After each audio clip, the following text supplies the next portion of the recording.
곱게 이어진 선과 선을 연결하고 그 선들이 교차하다 보면 어느덧 직선은 곡선의 형태가 된다. 곡선은 결국 직선을 포용한 또 하나의 생명. 직선을 품어하는 곡선은 우리네 춤사위가 그러하듯 고요하지만 변화무쌍한 생명의 선이다. 반만 년을 굽이쳐 흘러온 한국의 곡선. 그것은 자연을 담고자 했던 한국인의 마음, 한국의 멋이다.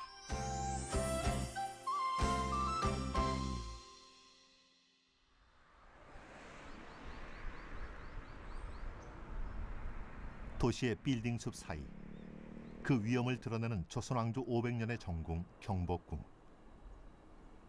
하늘로 날아오르듯 상쾌하게 뻗어올라간 지붕의 곡선은 이곳을 찾는 외국인 관광객들의 시선을 사로잡는다. Something that amazed me was that the ceiling finish with the curve. Kind of the rooftop, and I really like how it's against the mountains. I really like the contrast between the two. It fits really beautifully and naturally into the landscape, I think. Maybe the arch, everything is very straight, and so there is no curve in France. We have very only straight lines. 경복궁 근정전의 처마 곡선은 가라앉았다가 이내 힘차게 솟아오르고 보는 위치에 따라 색다른 반전을 선사하며 흥겹게 너울댄다.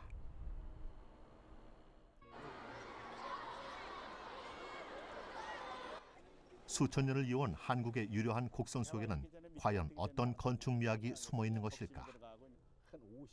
무형문화재 제74호 신흥수 대목장. 그는 20여 년에 걸쳐 진행되고 있는 경복궁 복원을 지휘하며 조선 건축 기술의 정수를 담은 저서를 기록했는데 곡선 미학은 선조들의 손끝 감각이 빚어낸 지혜로움이었다. 경전의 그 추녀선의 곡선이라는 건 정말 그 대단히 잘 되는 거죠. 그 많은 선을 찾아낸다는 것이 정말 힘든 거거든요. 정확한 그런 2차원의 그 선을 만들려면은 그 정확한 수치가 미리 설계상에 나올 수가 없어요. 그것이 이제 도편수들만의 서로가 틀리지만은 우선적으로 그 추녀선을 그 집에 따라서 그런 근정전 같으면은 이 추녀를 고고를 얼마나 둬야겠다는 걸 미리 도편수 머리에서 이게 나와가지고 그런 나무를 구해야 돼요. 육중한 기와 지붕이 상쾌하게 날아오를 수 있는 비밀은 바로 네 처마를 길게 빼내어 그 귀퉁이에 부채살 모양으로 석가래를 배치한 것에 있다. 부채를 하나씩 품어 안아 선자연이라 불리는 이 기법이야말로 한국 건축의 곡선미를 푸는 열쇠.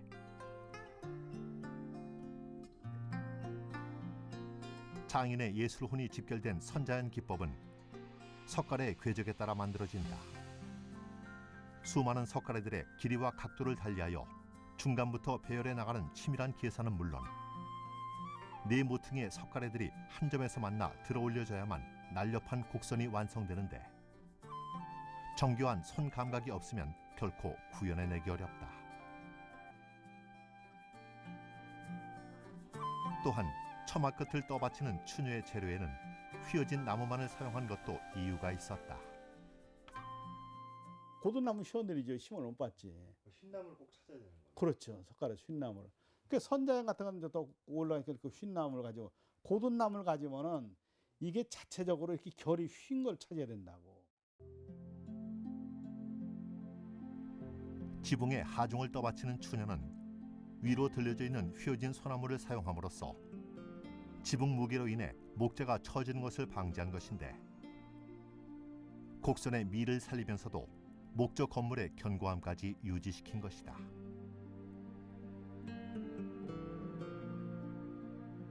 우리 땅 어디서나 구불구불 휘어져 자라는 소나무의 특징을 활용해 독자적인 곡선의 멋과 실용성을 창조해낸 옛 선조들. 자연의 뜻을 거스르지 않았던 한국 건축의 곡선은 그래서 자연스레 주변의 산세를 닮아 있다.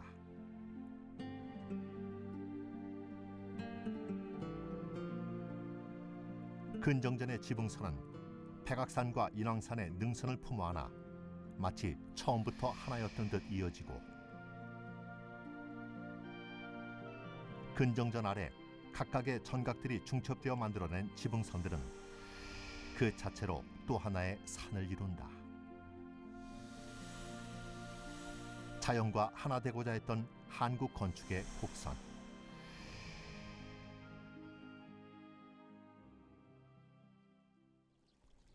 이러한 정신세계는 우리의 한옥의 곡선에도 고스란히 배어 있다. 보시다시피 우리 집 이 대문은 다른 집 대문은 전부 일자로 돼 있죠. 그런데 우리는 이렇게 둥그렇게 돼 있는데, 이래서 이걸 흔히들 이 문을 가지고 이렇게 된 문을 월문이라고 칭을 합니다. 문지방이 마치 초승달처럼 부드럽게 휘어진 월문은 아래 위로 마주보고 있는 그 둥근 선 안에 달로 향하고자 하는 마음이 담겨 있고, 문을 넘어 만나는 마당은 하늘을 아늑하게 품어 안아 바람이 드나들 수 있는 열린 구조를 갖는다. 자연과의 조화, 그것이 한국 건축의 곡선인 것이다. 곡선에 대한 여유, 곡선은 많은 걸 포용할 수가 있어요. 직선은 단 한 가지의 그 수평선, 수직선, 이거의 그 딱 한 가지씩만의 가치를 가질 수가 있는데, 곡선은 그거 빼놓고, 그러니까 수직 수평만 빼놓고는 다 이렇게 포용할 수 있는 굉장히 넓은 경우에 이 미학이다, 이렇게 보여지는 거죠. 서울의 랜드마크이자 세계 10대 경기장에 선정된 상암 월드컵 경기장. 가장 한국적이면서도 세계적인 건축물로 손꼽히는 이 경기장의 설계자 류춘수 건축가는 한국 고유의 곡선미를 21세기 현대 건축물 속에 접목하여 한국의 미를 이어가고 있다.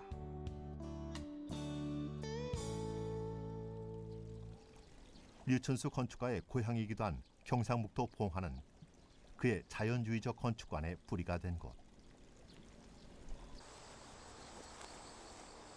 굽이진 돌담길을 따라가다 보면 봉화 닥실마을의 상징 청암정이 나타난다.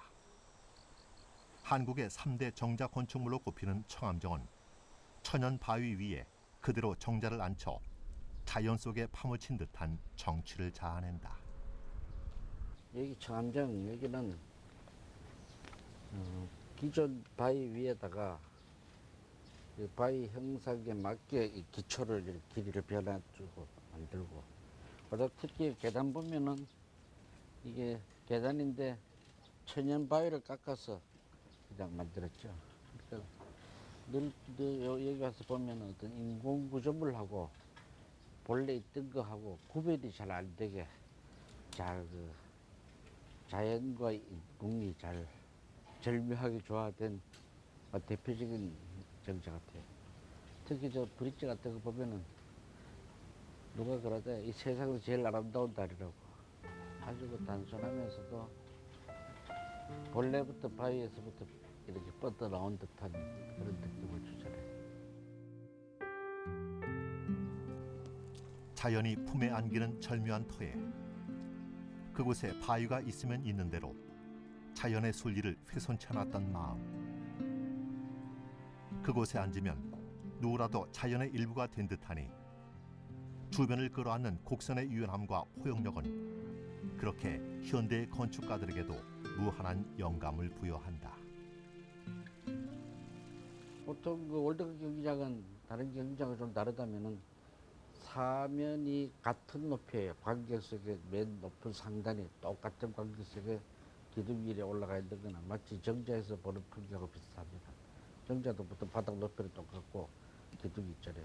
선수를 바라보는 풍경이 똑같고, 그러다 보니까 마치 그 관객 입장에서 이런 사방을 돌아보면은 이런 정자에서 주변 풍경을 보는 거하고 흡사할 수가 있습니다.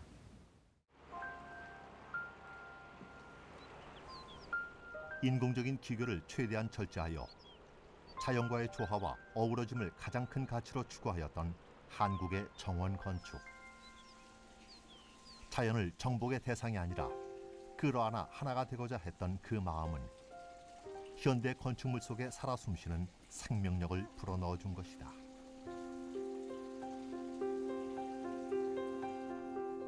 정자뿐 아니라 한국 고유의 곡선은 월드컵 경기장의 탄생에 중요한 모티브가 됐다. 그 대표적인 것이 바로 우리의 전통 공예품. 다과상에 올렸던 팔각반과 견고함과 유연성을 자랑하는 전통 방패연. 직선과 곡선의 팽팽한 조화를 이루는 이 전통 공예품들은 월드컵 경기장에 한국적이면서도 독창적인 미감을 입혀주었다. 경기장을 감싸는 지붕 아래로 방패연의 역동성을 상징하듯 직선의 철골들이 상쾌하게 비상하고 햇볕을 머금은 한옥 창살처럼 그 그림자는 푸른 잔디밭 위에 한국의 미를 드리운다. 21세기 첨단 건축물 속에서 새롭게 뻗어 비상하는 우리의 곡선. 자연이 곧 곡선이었고 곡선이 곧 생명이었던 한국 건축의 미덕은 천년 고찰의 둥근 기둥을 타고 유유히 살아 숨쉰다. 직선의 목재를 끌어안은 그 포용력이야말로 소통과 조화의 미덕을 일깨워주는 것이 아닐까.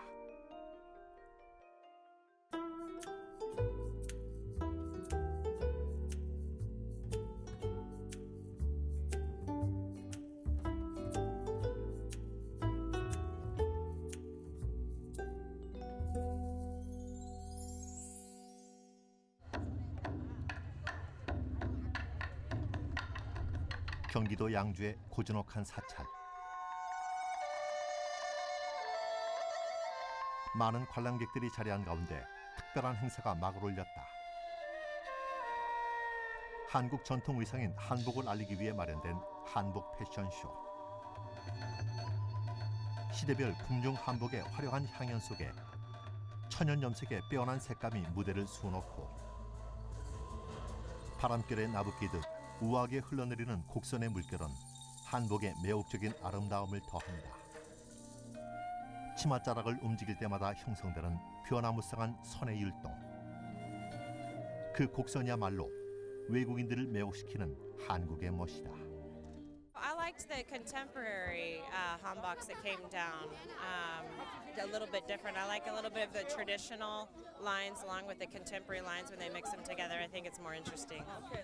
I think that's very beautiful because it's very unique to Korean. You know, Asia as a culture is very large, but when you see a hanbok, I think of Korea.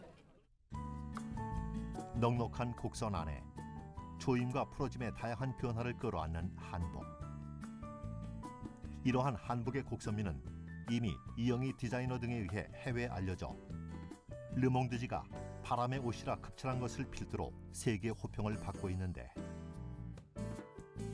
얕고 부드러운 한국의 산능선처럼 완만한 듯 흥겹게 휘어내리는 한복의 곡선.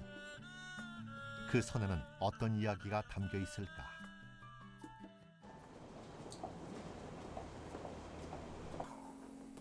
국내외 다양한 무대에서 활약해오며 30년 넘게 한복쟁이의 외길을 걸어온 김혜순 디자이너. 드라마 황진이를 통해 한복의 매혹적인 여성미를 재현해낸 주인공이다. 상의는 아주 좁힌 면에 하의는 아주 풍성하게 풀어준 상박하우의 개념이에요. 이 곡선이 이렇게 요란하지도 않고 굉장히 단아한 느낌이잖아요. 그래서 소매 끝에 끝동이 딱 정리가 되는 그런 느낌. 사람이 입었을 때 더욱 입체감 있게 변하는 한복. 그 안에는 조화로운 선의 리듬이 숨어 있다. 소매의 벨에서는 포물선을 그리듯 과하지도 모자라지도 않는 단아한 곡선을 이루고, 목덜미를 잇는 동정선은 직선이지만 동정을 바치는 모서리의 단코는 곡선으로 마무리되며,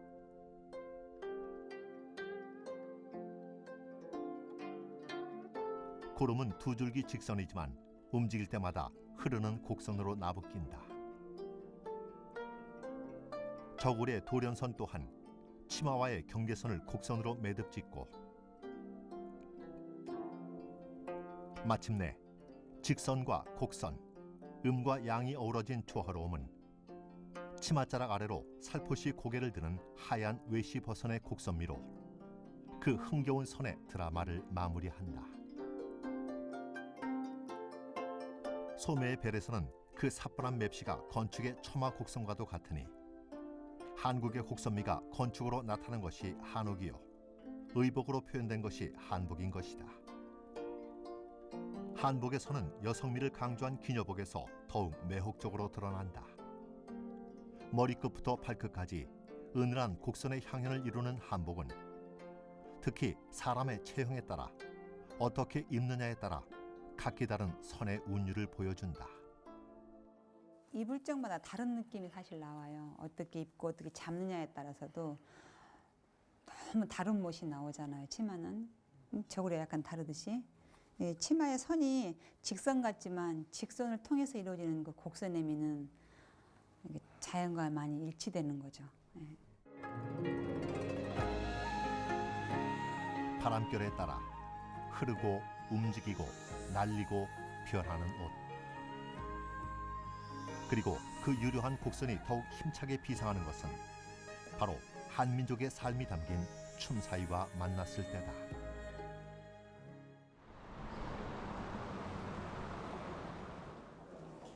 얼마 전 서울시립무용단에선 특별한 공연을 무대에 올렸다.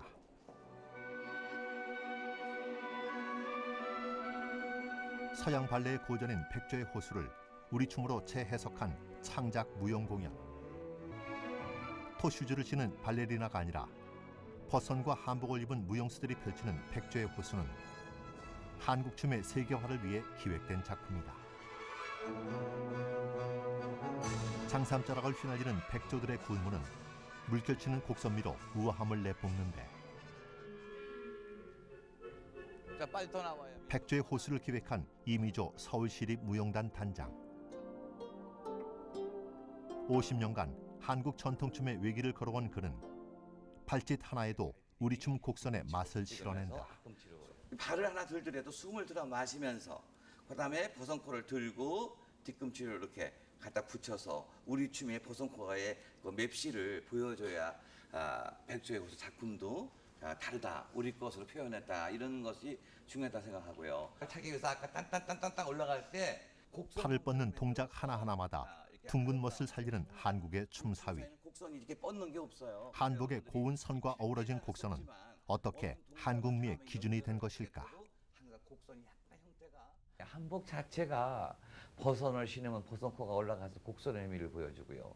조골의 소매 밑에서 둥그런 어떤 선의 아름다운 곡선, 또 모든 그 깃이라든지 또 한국 집 자체도 어떤 처마라든지 이 기와의 그 모양새가 전부 다 둥글고 곡선입니다. 그래서 우리 한국 사람들은 따뜻하고 정적이고 그런 마음의 심리도 갖고 있는데 산 자체도 가파르지 않고 우리나라 산을 보면은 서양 산하고 비교했을 때 굉장히 둥글둥글하고 되게 부드러운 그런 형태를 보여주는데 그런 것이 동양적인 어떤 철학적인 맛에서 춤사위나 음악적인 그런 것이 이렇게 보여지지 않았나. 특히 긴 장삼 소매를 감았다 뿌리는 승무의 동작은 한국춤 곡선미의 정수를 보여주는데 고구려 시대부터 긴 소매의 무복을 입고 곡선미를 추구해온 한국인의 미의식은 승무의 뿌림 사위로 대표된다. 이 손을 곡선으로 이렇게 뿌린다든지 또 감는다 그러죠. 또 손을 한쪽 여미기도 하고 이 자체가 전부 다 이 곡선 형태고 그 다음에 위로 철실을 때도 마찬가지로 어떤 사선을 뿌려도 떨어질 때는 곡선으로 떨어지게 되어 있습니다. 예를 들어서 수건 하나 탁 뿌리게 되면 사선으로 착 나가지만 사선 형태보다는 동그랗게 곡선을 그리면서 떨어지는 것이 우리 춤인데 가장 이 어떤 사위를 뿌리고 또 수건을 뿌리고 장삼을 뿌리고 이런 것은 춤 자체 근본이 곡선의 미를 보여주게 돼 있어요. 엎어 뿌리기 사위와 제쳐 뿌리기 사위는 감았다 풀어제치는 팔동작의 반복 속에 그윽하면서도 유연한 곡선이 형성되는데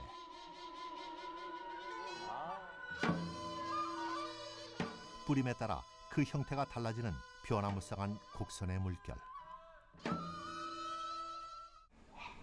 그 춤 사위에는 한국인의 무엇이 담겨 있을까? 장어만 있어요. 소리가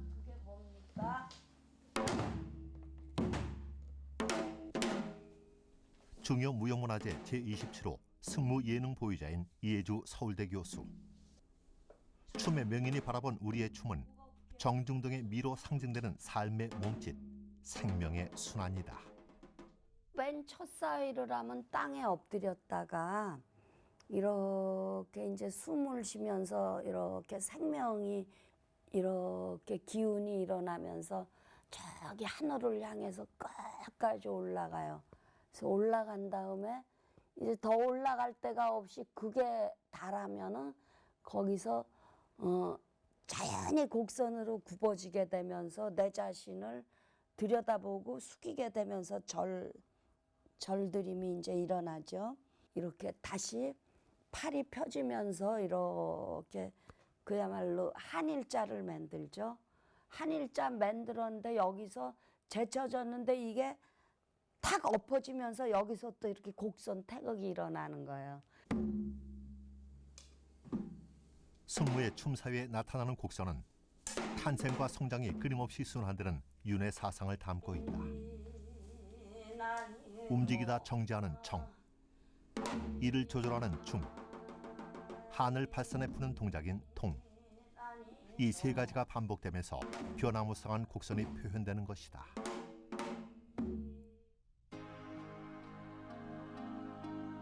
이는 마치 붓글씨를 쓸 때 먼저 점을 찍고 나서 선을 그리는 것과도 비슷하다. 즉, 정지된 점을 이어 선을 만들듯 맺고 푸는 반복 속에 끊기지 않는 곡선의 생명이 탄생되는 것이다. 시작이 끝이 되고 그 끝이 다시 시작이 되는 한국의 춤사위는 그렇기에 한민족의 강한 생명력이 표현된 삶의 몸짓이다.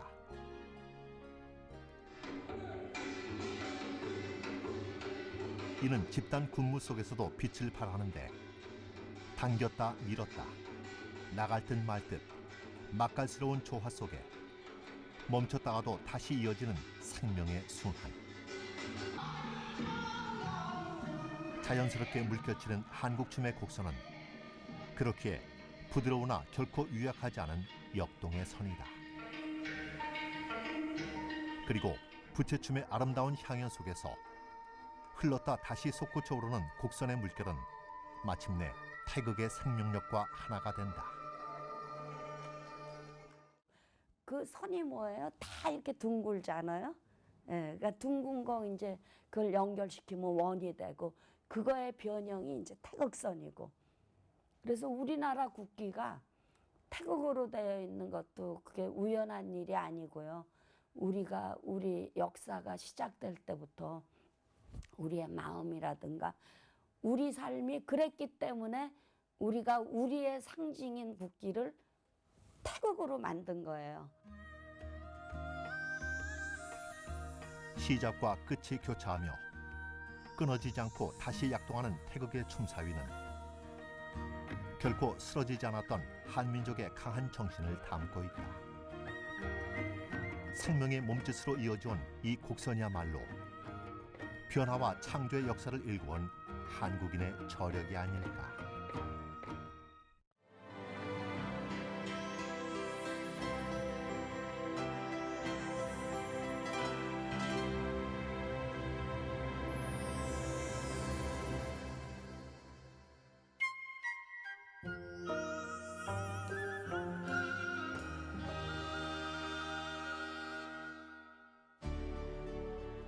몇 해 전 한국 미술은 세계를 놀라게 했다. 바로 조선 달 항아리가 크리스티 경매에서 12억이라는 고가에 낙찰되며 세계적인 가치를 인정받은 것인데, 조선 백자의 요지이자 300여 개의 도예 업체가 모여있는 경기도 이천. 옛 도공들의 손끝에서 빚어진 우리 도자기의 아름다움은 지금도 장인의 손길에 의해 이어지고 있다. 백자 도자기의 장인 김대희 작가. 그의 이상향은 바로 세계가 인정한 우리 도자기의 곡선 미학, 그 선을 잇는 일이다. 도자기는 뭐 군청이나 뭐 다 청자도 보면은 그 청자의 그 매병의 그 위에 선, 아래 빠진 선은 정말 8등신 미인이 따로 없죠. 정말 아름다운 선을 가지고 있고, 그렇다고 그게 그렇게 야하지도 않거든요. 정말 아주 안정되면서 거의 이제 실측을 이렇게 해보면은 옛날에 지금 이제 황금 분할이라는 그런 얘기들을 많이 하잖아요. 거의 황금 분할에 들어맞아요.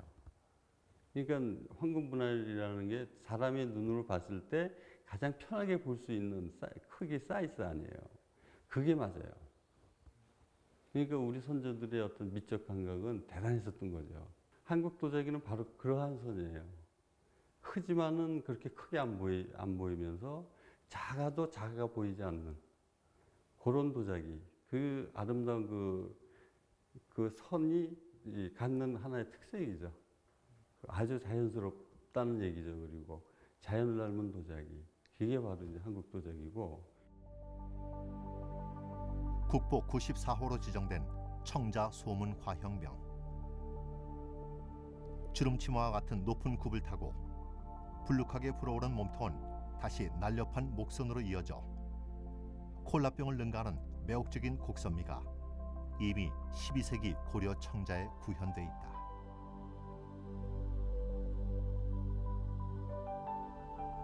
특히 한국적인 둥근 멋의 정점을 이루는 백자 달항아리는 뽀얀 살결의 소박한 곡선미로 많은 현대 예술가들에게 영감의 원천이 되기도 했다.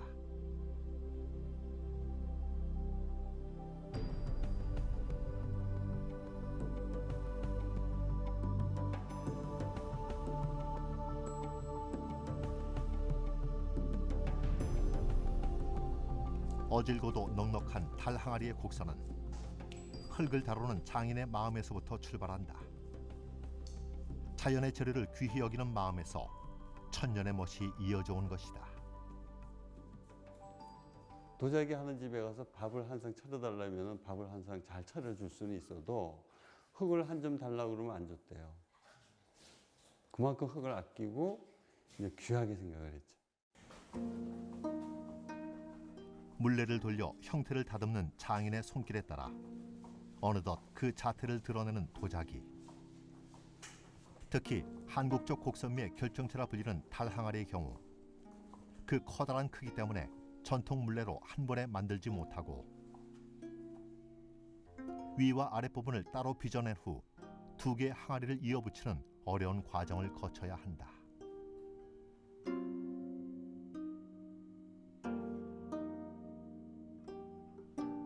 이음선을 매만져 다듬고 깎는 수백 번의 손길이 닿아야 마침내 보름달 같은 둥근 맵시가 만들어지는데 완벽한 원이 아니라 비정형의 어리숙함이 있는 달항아리. 뽐내지 않아 푸근한 그 선은 그래서 소박한 한국미의 원형인 것이다. 달항아리는 공주의 둥실 떠 있다고 그랬어.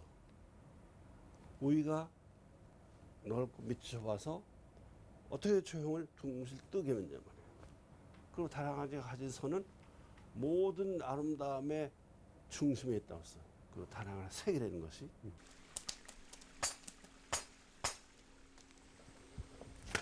그리고 도자기의 그 유려한 선과 색은 자연의 불을 만나 비로소 생명을 얻는다. 아무리 잘 만든 도자라도 가마의 불 조절이 제대로 되지 않으면 작품이 망쳐진다. 그래서 불의 예술이라 했던가. 꼬박 밤을 새우며 불과 하늘의 뜻에 순응하고 마음을 비우는 무욕의 기다림을 거쳐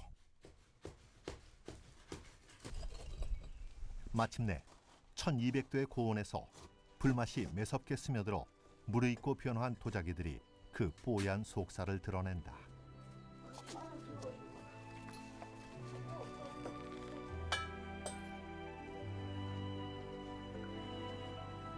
흙과 불과 사람의 정성이 만난 우리 도자기의 곡선은 자연을 품어하는 또 하나의 생명체.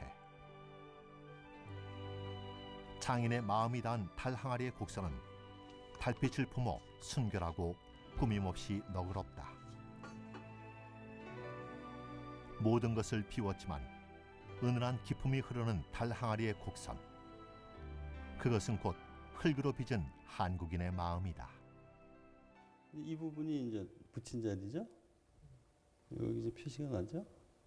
근데 이거는 뭐 재상 없어도 이건 뭐 없어지지 않는 선이니까 이건 뭐 어쩔 수 없이 그냥 두고 봐야지 뭐. 이게 이제 특징이니까. 한국의 선이 다 그래요. 다 이렇게 펑퍼짐하고 사실 그 맺힌 데가 없어요. 처음부터 끝까지 자연스럽게 선이 흘러내려가죠.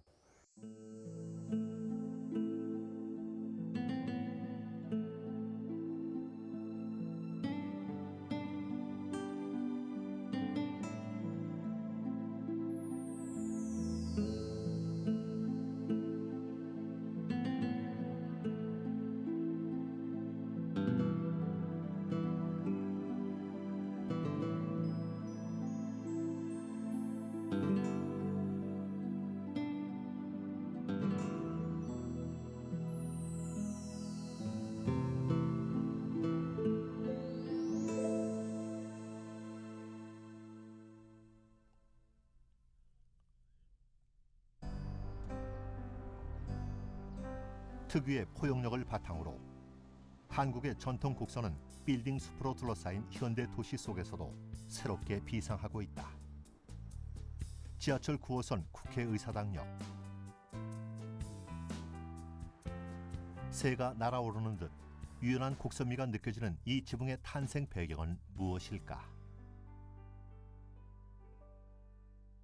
전통 건축하면 어딘가 뭐 이렇게 사찰에 가야 되고 그리고 박물관이 있고 내 생활이랑 별로 관계없고 이런 게 아니라 그게 사실은 공공시설물이니까 매일 사용하는 뭐 이런 거잖아요. 매일 사용하는 시설에 그게 아주 재미있게 구성이 돼 있어서 그게 거기를 지나다니는 사람들이 내가 어디 멀리 굳이 그거를 보러 누구 데리고 가지 않더라도 우리 거라고 하는 요소가 그냥 우리 생활에 아주 그냥 잘 쓰일 수 있구나 라는 거를 사람들이 경험하면 참 좋겠다. 이런 거는 그냥 아주 좀 바꿔봤습니다. 일상 속에 자연이 녹아들어간 한국의 미. 국회의사당역의 설계 당시 실제 한옥 건축의 첨화선과 지화 기붕의 곡선은 가장 중요한 건축 모티브가 됐다. 단순히 그 라인과 형태만을 접목한 것이 아니라 그 옛날 햇빛과 비를 가려주고 지나가던 행인을 배려한 마음을 이 모던한 현대 곡선 속에 담아냈다는데. 첨화선이라고 하면 이렇게 기둥이 있고 기둥이 끝나고 이렇게 조금 더 나가는 부분이잖아요. 그 부분이 흔히 이제 그늘을 이렇게 좀 만들어주는 부분이기도 하고 비가 떨어지면 비가 좀 멀리 떨어지니까 기능적인 여러 가지 이유가 있는데 이제 그런 부분에 있어서 사실은 저희들이 여기서 길을 건널 때 길을 건너는 장소거든요. 횡단보도. 그러니까 여기에 이제 많이 나온 이유는 지붕에 이것을 쓴 이유는 그늘 밑에서 좀 기다리고 그런 부분이 있어서 비 올 때 좀 덜 맞고 그러니까 원래 첨화하는 기능 자체를 좀 확대 해석했다고 볼 수 있습니다. 사람과 자연을 품어 안아 아늑함을 주려 했던 한국의 곡선. 그것은 조화와 어우러짐의 미학이었고 쓰러지지 않는 생명의 몸짓이었다. 곡선을 타고 흐르는 그 정신이야말로 선조들이 남긴 가장 큰 자산이 아닐까. 전통을 배운다는 것은 형태를 그냥 뽑아온 것이 아니고 그 정신을 우리가 이어받는 거예요. 그러니까 우리는 자연을 존중하자, 자연을 보존하자, 자연에서 배우자, 그런 기본 정신을 우리가 우리 옛날 미술을 배우는 거예요. 그러면 거기서 나온 조형이 어떤 것이냐? 간결하다든지 또 실용적이라든지 또 비례를 존중한다든지 또 여유 있고 대범하다든지 그런 정신을 배우자는 거예요.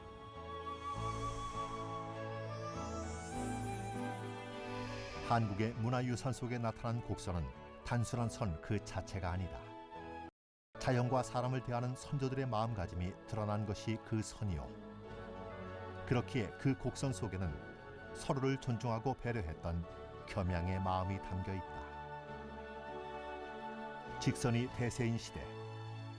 이제 우리는 반만년을 굽이져온 한국의 곡선 속에서 포용의 미덕을 다시금 되새겨봐야 하지 않을까.